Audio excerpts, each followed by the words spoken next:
Je ne suis pas suspect d'attaquer la neutralité des journalistes, Ouais. contrairement à d'autres de mes collègues. Par contre, je ne vois pas ce qu'il y a de problématique dans le fait que les politiques puissent être assumés d'être des influenceurs au sens positif du terme. Quand vous regarderez mon podcast, vous verrez, alors bien sûr, vous pourrez le considérer que c'est partisan parce que c'est moi, mais alors vous savez très bien où vous êtes. D'un autre côté, je crois qu'on verra qu'on n'aura pas non plus de langue de bois. C'est pas une manière de concurrencer la parole médiatique, mais c'est aussi une manière pour un parti qui est peut-être pas invité aussi souvent que d'autres sur les Avec différentes Saint plateformes, Boulette.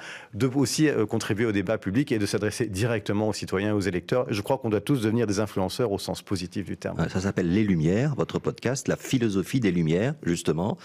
Elle nous inspire encore ou les temps sont définitivement devenus sombres?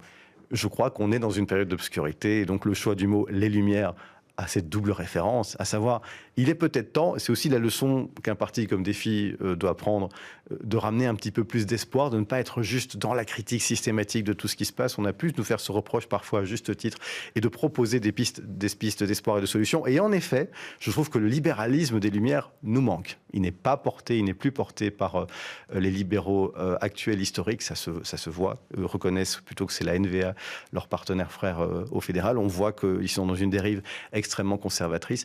Et les Lumières d'origine, celles de Locke, de Hobbes, de Rousseau, des grands penseurs humanistes, celles qui ont fondé nos démocraties telles qu'elles sont aujourd'hui, je pense qu'on doit y retourner et s'en réinspirer.